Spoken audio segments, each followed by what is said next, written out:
سهار به ګلو غزونې وکړې، لمر به د چم په تندي وځلېده، لاهوتي تاج به د زرینو وړانګو د هر حرم په تندي وځلېده. سهار به ګلو غزونې وکړې، لمر به د چم په تندي وځلېده، لاهوتي تاج به د زرینو وړانګو د هر حرم په تندي وځلېده. د ژوند نغمې به نڅېدلې پکې، زموږ په کلي کې به شور جوړ شو چې د فطرت البوم کې نه و موجود، ترېنه به داسې یو انځور جوړ شو. د ژوند نغمې به نڅېدلې پکې، زموږ په کلي کې به شور جوړ شو چې د فطرت البوم کې نه و موجود، ترېنه به داسې یو انځور جوړ شو. هلته به پیل شوه بې الفاظو ژبه، سترګو به سترګو ته پیغام ورکړ، په الطهور به لمبېده محبت، حیا به هر زلمي ته جام ورکړ. هلته به پیل شوه بې الفاظو ژبه، سترګو به سترګو ته پیغام ورکړ، په الطهور به لمبېده محبت، حیا به هر زلمي ته جام ورکړ. پیغلې به ووتې د فصل په خوا، په نرمو ګوتو یې ساګونه کتل، ځینو به بل څه فکر کوه، د چا لپاره یې ګلونه کتل. پیغلې به ووتې د فصل په خوا، په نرمو ګوتو یې ساګونه کتل، ځینو به بل څه فکر کاوه، د چا لپاره یې ګلونه کتل. چا به پر بام ګلو کې لاس واهه، پرې نګهتونه د لالي ورېدل، کله ناکله به پر تنګو کوڅو پاس له اسمانه کشمالي ورېدل. سترګو به سترګو سره جنګ کولو، هغه د امن زمانه وه هلته، د نظرمیو به رنګونه کرل، د الطهورو میخانه وه هلته.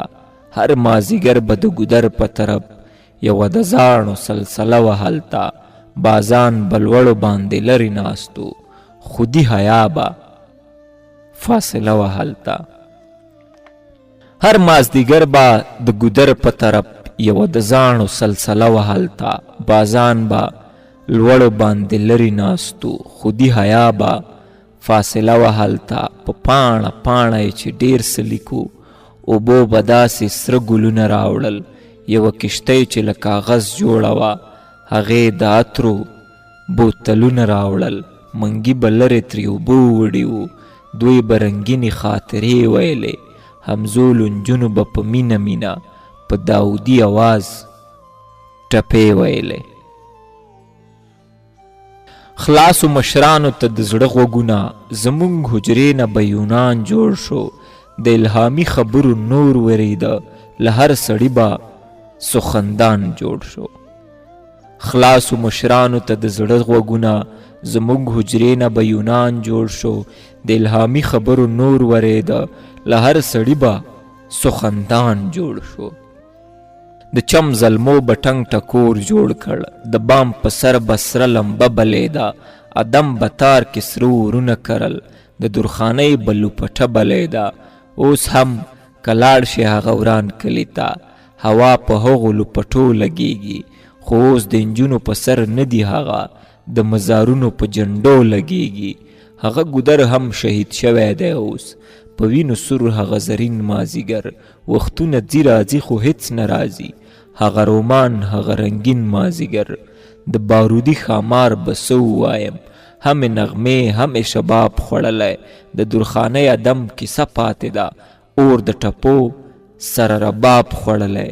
اوس مرغلرې نجونې ورکې ښکاري، د ننګرهار په غاړه هار نشته، هغه اسمان دی هغه ځمکه لري، خو همیشه پکې بهار نشته.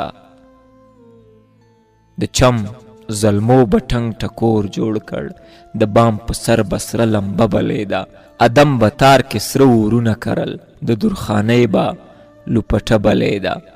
اوس مرغلرې نجونې ورکې ښکاري، د ننګرهار په غاړه هار نشته، هغه اسمان دی هغه ځمکه لري، خو همیشه پکې بهار نشته.